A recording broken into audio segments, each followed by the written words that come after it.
Before we get into today's show, let me tell you about the latest deal from Mike Lindell, MyPillow. Once again, the big box stores have canceled their orders simply because they don't agree with Mike Lindell's politics. They don't like it because he supports President Trump. Well, he's going to pass that savings on to you. No more middleman. And boy, does he have some great deals on the Giza Dream sheets and the Percal bed sheets. Listen to this. Giza Dream queen size, normally $139.98. Your wholesale price, $69.99 when you use promo code Joey. King size, only $79.99. The Percal queen size, normally $89.98. Your wholesale price, $29.98 when you use promo code Joey. Just call 1-800-893-4059 or go to MyPillow.com. Always use promo code Joey. Free shipping options available. This allotment's not going to last very long. When they're gone, they're gone. MyPillow.com. Promo code Joey. Thanks for joining me in the PhD Weight Loss and Nutrition Studios. To lose weight for the last time, visit myphdweightloss.com. Welcome in. Glad to have you. Here's what we're going to be talking about today. The Washington, D.C. Office of Immigration and Customs Enforcement, ICE, announced the arrest of an illegal immigrant, an Iranian national who had a criminal history that included multiple charges relating to rape. And this just weeks after the new Virginia governor canceled the state's partnership with the Department of Homeland Security. We have the details on that. The president of a Florida insurance brokerage firm and the CEO of a marketing company were sentenced yesterday to 20 years each in prison for leading a sprawling $233 million Affordable Care Act fraud scheme. Just another example of people taking advantage of a government program. 5 years after a classmate accused Asher Vann of racially motivated bullying at a sleepover, jurors awarded Mr. Vann, now a college freshman, $3.2 million in damages, finding that false claims and a viral narrative caused severe emotional distress and invaded his privacy. South Carolina Congressman Ralph Norman joins me to talk about the partial shutdown and how some of his GOP colleagues aren't towing the line in their support of President Trump's agenda. It's another busy one. Let's just jump right in. I told you we'd be back. And ye shall know the truth, and the truth shall make you free. It's Joey Hudson. I wanted to name it the Joey Hudson bill, but, they don't allow you to put names on bills. But I wanted to call it the Joey Hudson bill because I know that one's been near and dear to you for a number of years. That's how it's done. Let your voice be heard. And the truth shall set you free. Here's Joey Hudson.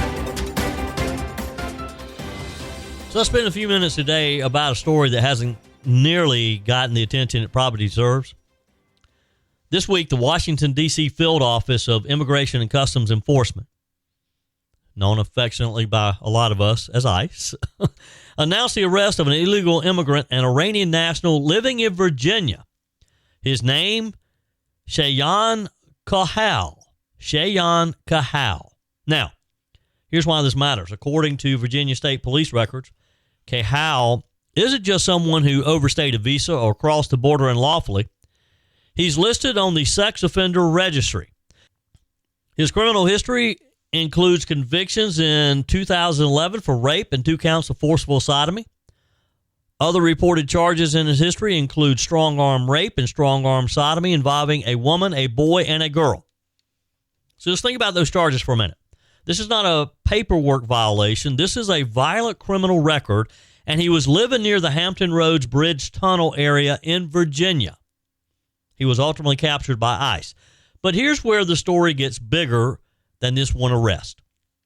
Just weeks ago, Virginia Governor Abigail Spanberger reversed by executive order the state's participation in what's known as the 287G agreement. That program, authorized under federal law, allows state and local law enforcement to cooperate with the Department of Homeland Security in identifying and helping detain individuals in the country illegally, particularly those with criminal records. And we know that that's who ICE has been targeting. Her predecessor, Governor Glenn Youngkin, had supported that cooperation. Spanberger ended it. Her reasoning? She says Virginians deserve to have their law enforcement resources devoted to public safety, not federal civil immigration enforcement.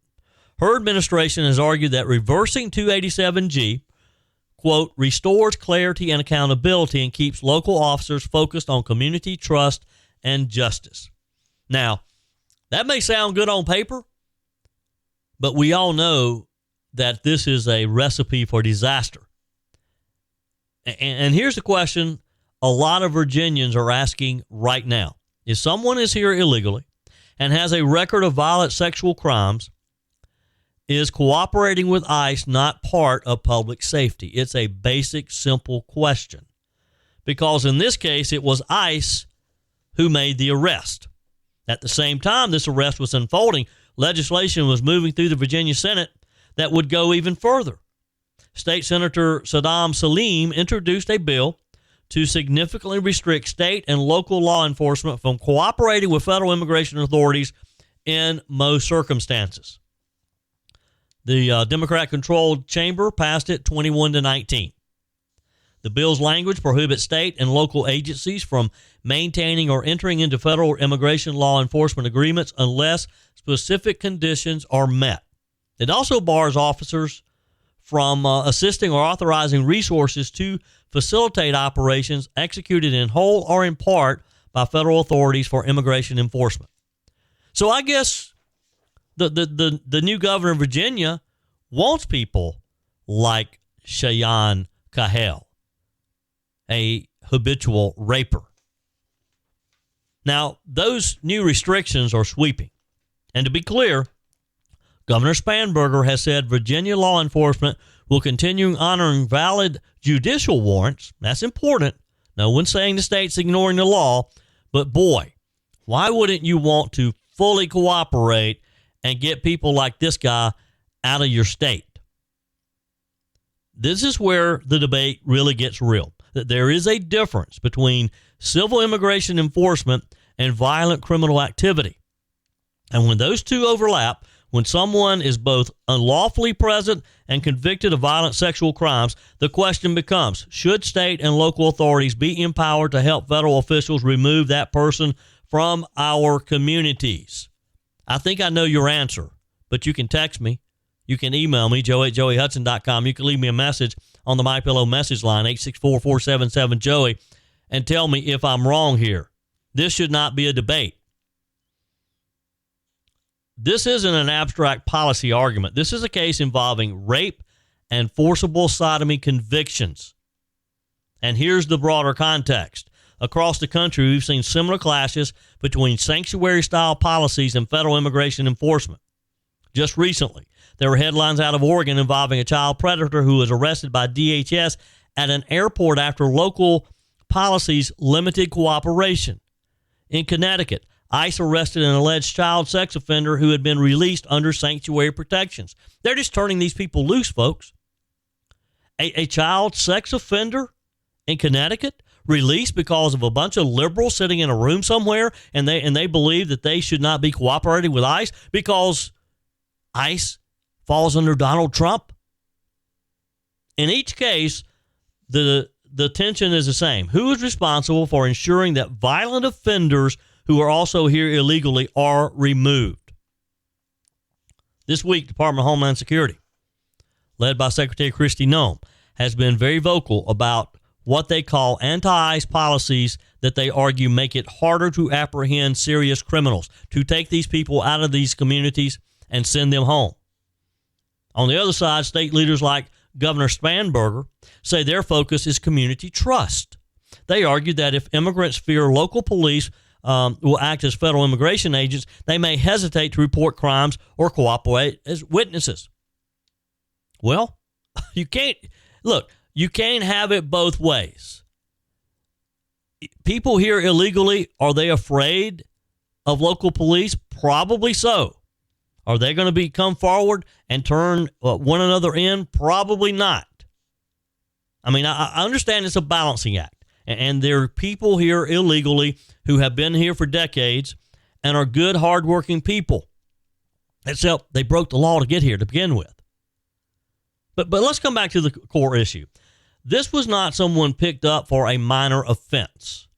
This was a registered sex offender with a documented history of violent sexual crimes. Do I need to repeat that? ICE arrested him. And the timing of the arrest, just weeks after Virginia scaled back their cooperation, has fueled criticism from those who argue the state is moving in the wrong direction. as they should be questioning this. Anybody who lives in Virginia should be questioning this. It also puts political pressure squarely on the capital of Richmond. Senator Saleem himself is a legal immigrant from Bangladesh. He has defended his bills protecting civil liberties and preventing overreach. Well, Senator, you may want to protect civil liberties, but what are you going to do when one of these sexual predators rapes someone, a young boy or girl in your community? You think the parents of that child are going to be concerned about civil liberties and overreach? Voters tend to draw very clear lines when it comes to violent sexual crimes. The public policy question is not about legal immigrants who follow the rules. It's about what happens when someone breaks into the country and then commits or has committed serious violent felonies. Should state and local agencies help federal authorities identify and remove those individuals? I believe they should. Here's something else to consider. The 287G program does not deputize every officer to conduct street-level immigration sweeps. It typically involves cooperation within jail systems, identifying individuals already arrested and checking their immigration status before they're released. It's just that simple. You let ICE know, they'll come pick them up for you. You don't have to do anything. You just cooperate with the federal law enforcement agency. It's just that simple. Why would you not want to do that? Why would you object to that? I have no idea, but Governor Spanberger is getting off to a very rocky start, and I just hope and pray that one of these folks she's protecting doesn't end up attacking, raping, possibly murdering someone in her neighborhood.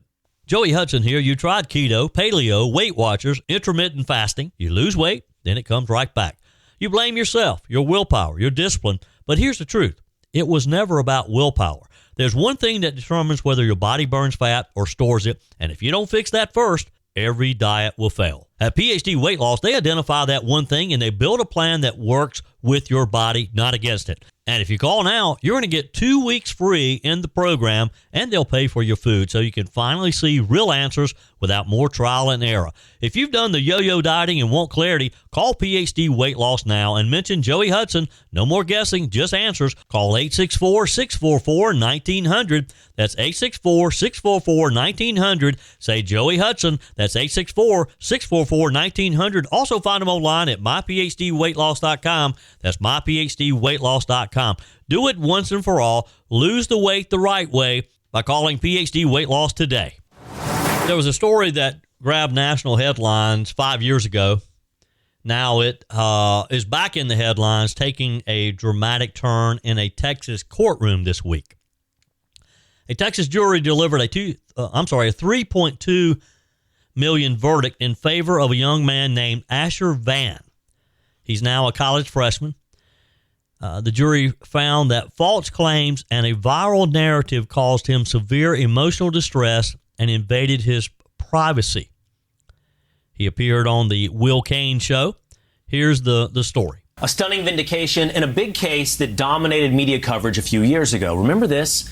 In 2021, a 13-year-old black student, Samarian Humphrey, claimed his white friend, Asher Van, shot him with BB guns and forced him to drink urine at a sleepover. Now, the story made a lot of headlines, being called race-based bullying, and a Black Lives Matter group, of course, got involved.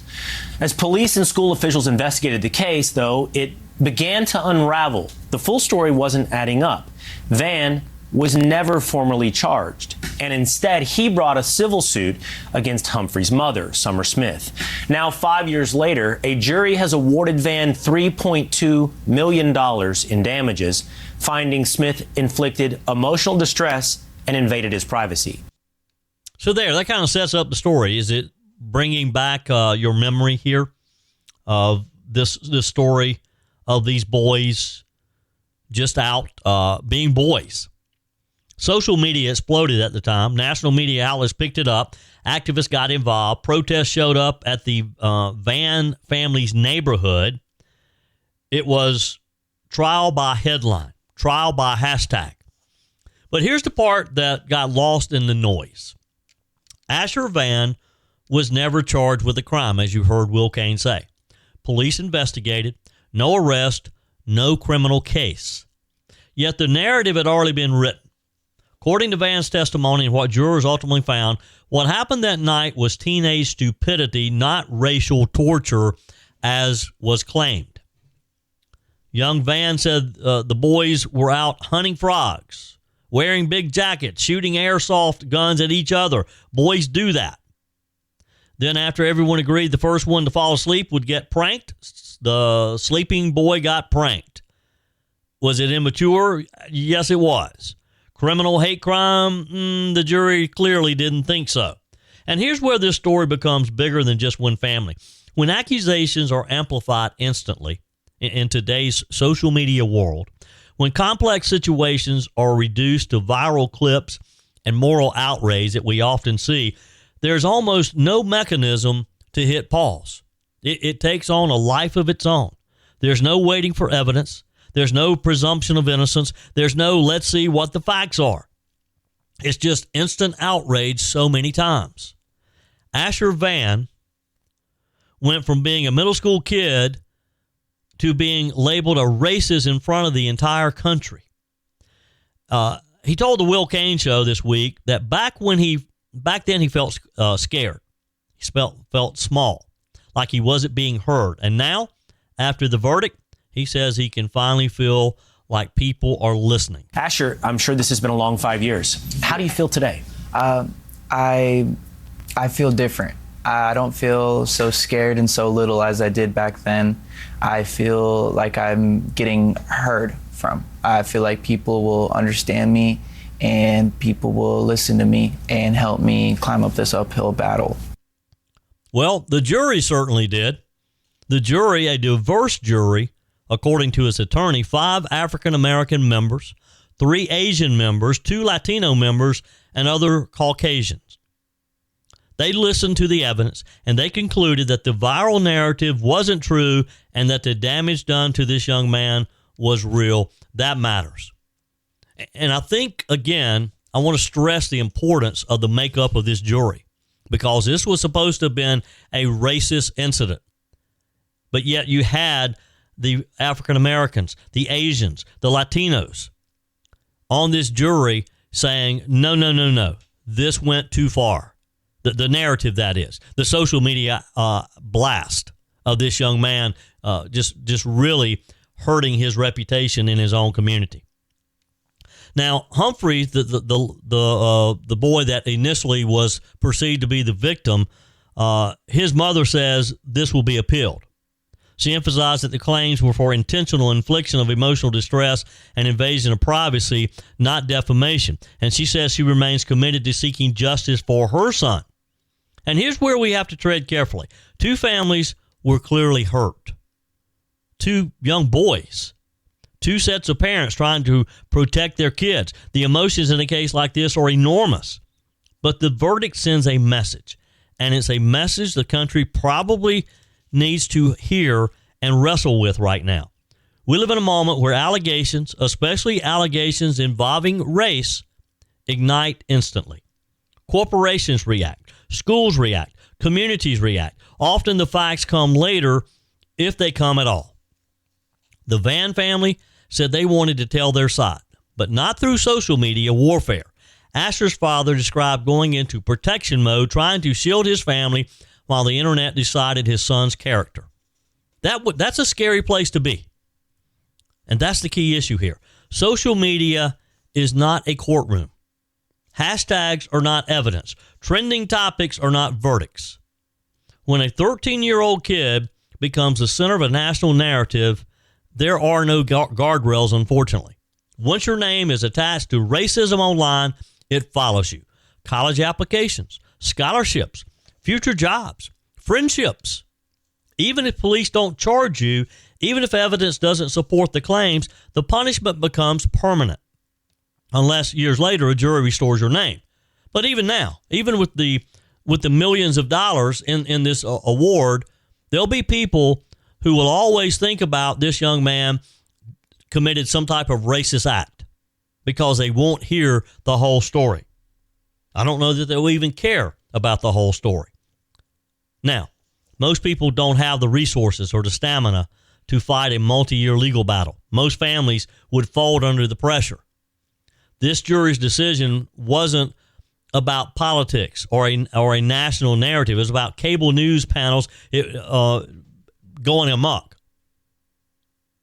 It was about whether the narrative matched reality and whether the fallout inflicted measurable harm. The jury says yes, a resounding yes. Harm was done to this young man.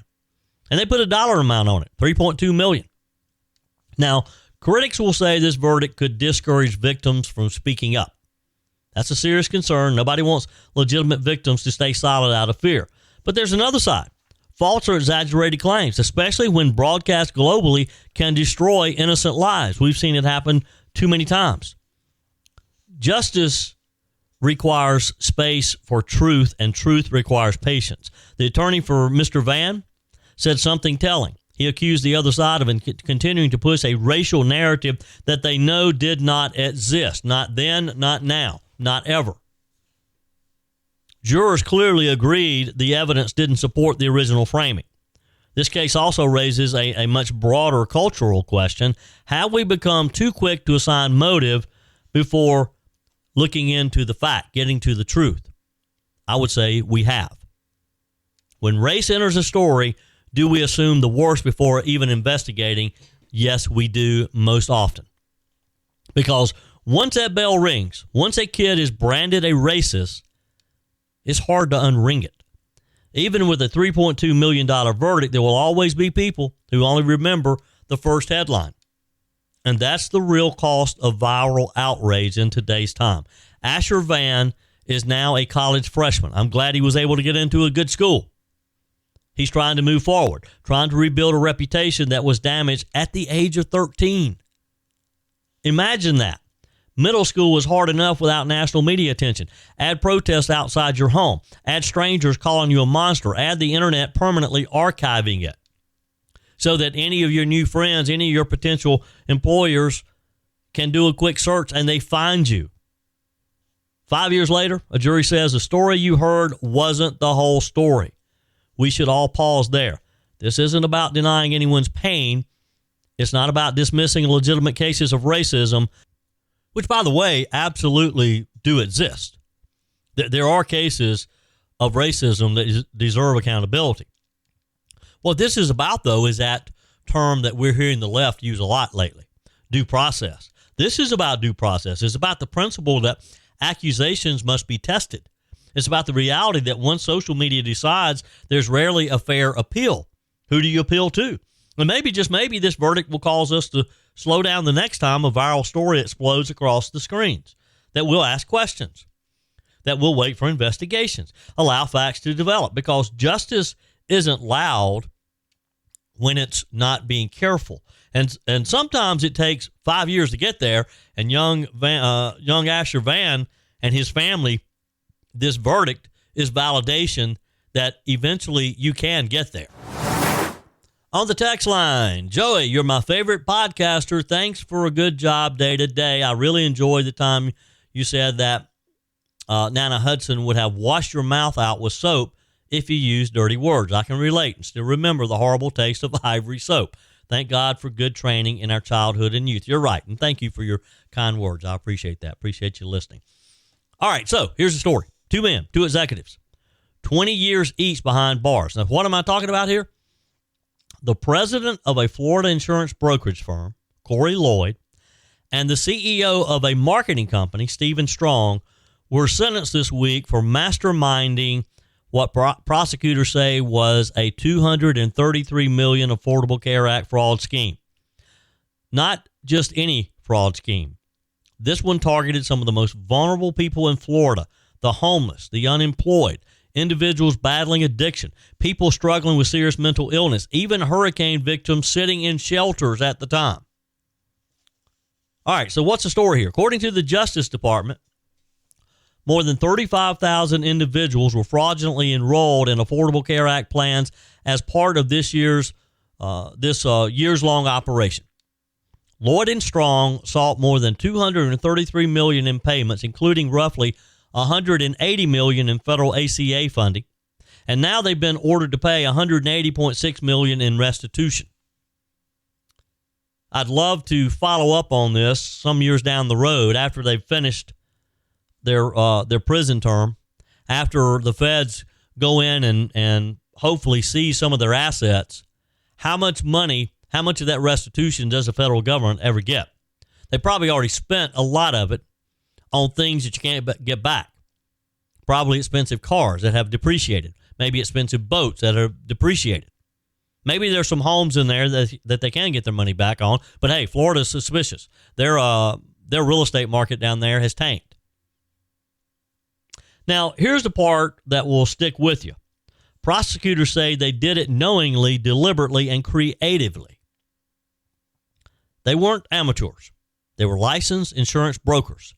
They understood the system, and they took advantage of that. They understood the safeguards, and according to Assistant Attorney General Tyson Duva, they intentionally worked to circumvent federal income and eligibility verification rules. In some cases, prosecutors said they submitted Medicaid applications designed to be denied strategically so they could funnel those same individuals into fully subsidized Affordable Care Act plans outside the normal enrollment window. Why? Because that maximized commissions year-round. They made a lot more money in those instances. This wasn't sloppy paperwork. This was planned. This was calculated. And while these men were cashing in, what were they buying? Just like I mentioned a minute ago, luxury vehicles. An 80-foot yacht. An oceanfront home in the Florida Keys. See there? Meanwhile, the people they're enrolling, often without fully understanding the consequences, were losing their existing coverage, losing access to care, losing treatment. One Justice Department official described the case as evil and unforgivable.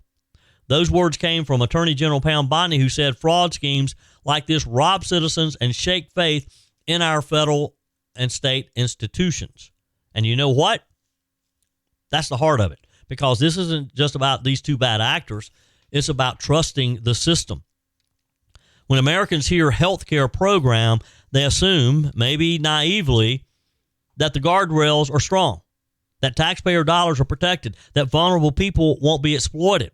But jurors heard testimony that street marketers were being sent into hurricane shelters to recruit enrollees, people whose homes had been devastated, people who were in a very vulnerable situation at that time taken advantage of, families displaced by storms, people who had lost everything. Someone sees this opportunity, not to help, but to sign them up for something that generates a commission.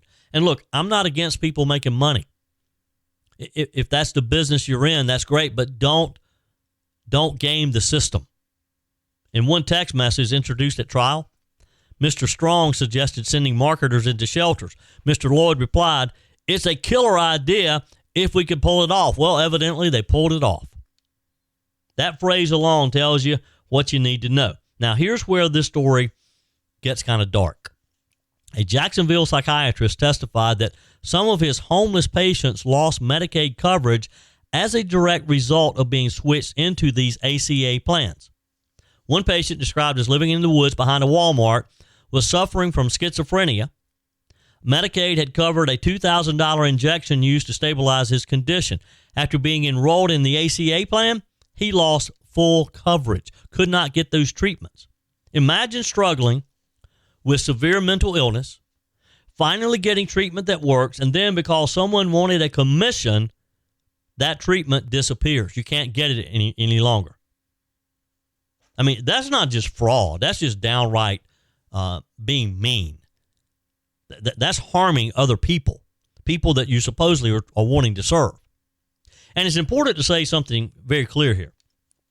Fraud like this doesn't indict every broker, every health care plan, or every aspect of the Affordable Care Act. I'm not a big fan of it. I'm not a big fan of Obamacare, but it is there. It has helped people. I just think there's better ways we can do it. But in this case, it does expose vulnerabilities in massive taxpayer-funded systems. You know, my question is, how did they get by doing this for so long? to the tune of $233 million. Why weren't they caught way before they got to that point? When hundreds of millions of federal dollars are flowing through complex programs, there's going to be some people who take a crack at trying to scheme, try to build the program. But there has to be guardrails. And this is what we're seeing in Minneapolis with the daycare scandal. I mean, how many times have we seen this same story? How many times have we seen this movie and it ends the same way, with somebody getting filthy rich, scamming the federal government, our tax dollars? The Justice Department says that Mr. Lloyd and Mr. Strong intentionally targeted people experiencing homelessness and mental health disorders, including opioid addiction. They knew these individuals were less likely to understand what was happening, less likely to catch discrepancies, less likely to even question it and fight back. And while this scheme was unfolding, these two men were living large with their big boats, their nice cars, their beachfront homes. There's something especially disturbing about that contrast. Think about it. A yacht in the Keys financed by commissions tied to people sleeping in shelters or in the woods behind a Walmart. What is wrong with that picture? The good news in all this is that the system did eventually catch them. Again, I don't know why it took so long. The DOJ's healthcare fraud unit has been operating aggressively in recent years, we're told. Their strike force model now spans 25 federal districts. Officials say they've brought charges against roughly 5,000 individuals, and in 2025 alone, secured what they described as the largest healthcare fraud takedown in history. $15 billion in alleged losses and forfeitures, with more than $560 million returned to the public. Now, that sounds great, doesn't it? But think about those numbers. $15 billion in alleged losses, and they returned $560 million. That's not a great success either.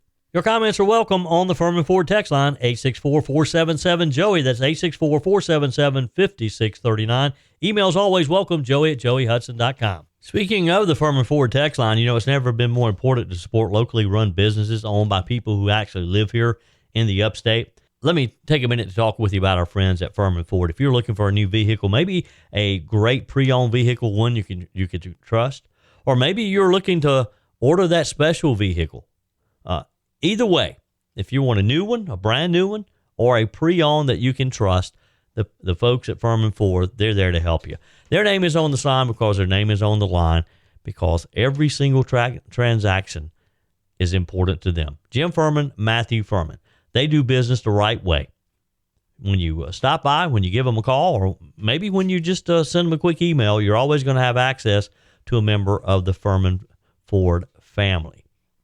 And by the way, they also offer great service, and you're not going to have to wait weeks and weeks to get it done. And you do not have had to purchase your vehicle at Furman Ford. Doesn't even have to be a Ford. They service all makes and models. Visit my friends at Furman Ford online at furmanford.com, furmanford.com. Joining me on the guest line today from South Carolina's 5th Congressional District. Happy to have Congressman Ralph Norman. Let's just jump right in, Congressman. We're in the middle of a partial government shutdown, although the average American probably hasn't even noticed anything. How long before we might start seeing some issues, maybe with flight cancellations or delays at the airports? Well, it's going to be interesting to see. As far as the timing, I don't think we're any closer to a resolution. And this affects the Homeland Security's got about 260,000 people. Of that, the TSA is about 65,000, and it'll be over. It'll be gradual.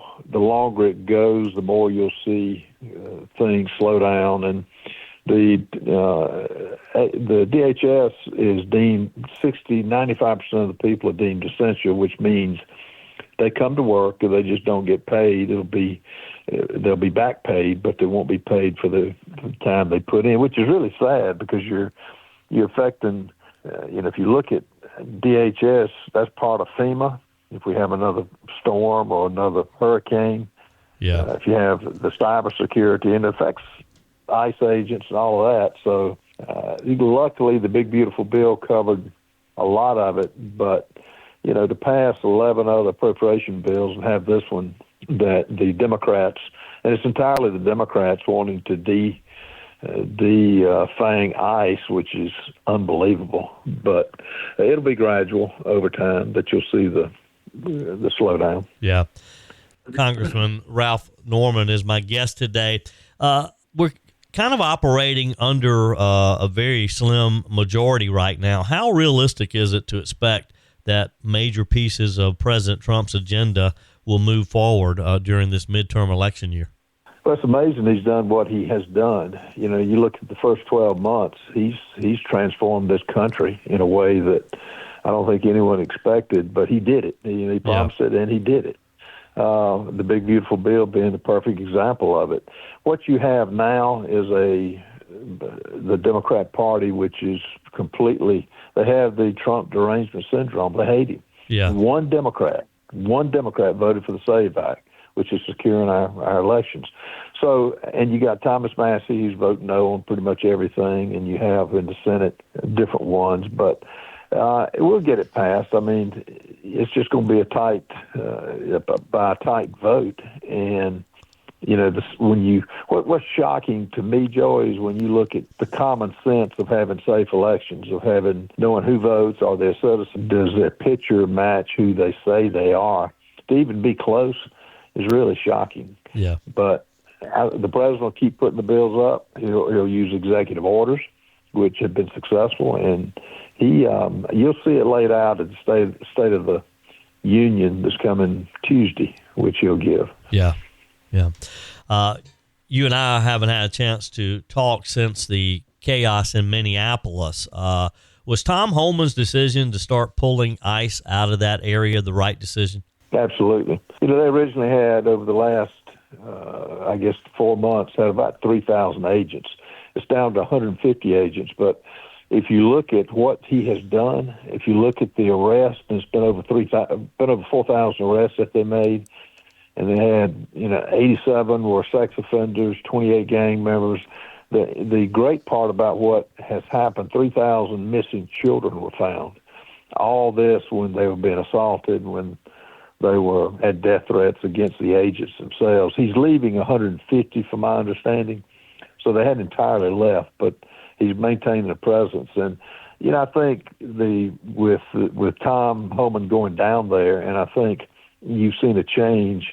And I think the people there of Minneapolis, it wasn't the politicians. It definitely wasn't the Mayor Fry, and it definitely wasn't Tim Walsh, but they put pressure on powers that be. And from what I understand, that the law enforcement is cooperating more than they were. They're not releasing prisoners without contacting the ICE agents. So I think they're going to other parts of the state. I know they're coming to Columbia, South Carolina, which is a good thing. And so we'll see how it works out. Yeah. We saw examples of just mass fraud in Minneapolis particularly, but in other parts of Minnesota. Are we going to see people held accountable because of some of the millions and maybe even billions of dollars that was taken from the federal government? Yeah, I hope we will have consequences. And I go to hearing after hearing on Capitol Hill, and you see all the politicians on TV questioning and getting into verbal exchanges. Where are the handcuffs? Where are the people who have been put in jail for the ones that have committed the crime? It just hasn't happened. And in Minneapolis, you see the same thing. The $9 billion is the tip of the iceberg. It's what you don't know. Now, will that state with an attorney general like they have, Keith Ellison, he's not going to prosecute anything. Will Tim Walsh promote any type of consequences? No, because he's part of it. Ellison is part of it, and the mayor is part of it. Basically the looking the other way when they're taking the taxpayers' money fraudulently, and until the people of Minneapolis get a backbone and start saying we're not putting up with this, then that's the only way it's going to change. Same thing in Washington, D.C., until the public really gets agitated and says, look, I want to see a Hillary Clinton or a Bill Clinton or others, the Epstein, those who violated young women, have consequences for them. Nothing's going to change, and it's just going to have to at some point. But if you leave it up to politicians, no, it won't be any. Yeah. Let's let's change our direction of our conversation here just quickly in our last minute or so together. Talk with us about how you're balancing your duties between Washington. Of course, you're running for governor. That's a busy campaign. Talk with us about how that's going. It's complicated, and Nancy Mason and I are the two that are serving in Congress, as you know. We're making the critical votes where, like the SAVE Act. I could not miss that. Now, am I going to miss some inconsequential votes? Yeah. I'll miss that, but I'm on Rules Committee, which is time consuming. I'll, have to miss some of that. But at the crucial time when I have to cast a vote, I'll be there because I signed up until January of 2027, and I'll be there. But I've got to cover the state, and I will do that. And it's difficult, but look, there are harder things that people have done, and I welcome the challenge of doing it. Yep.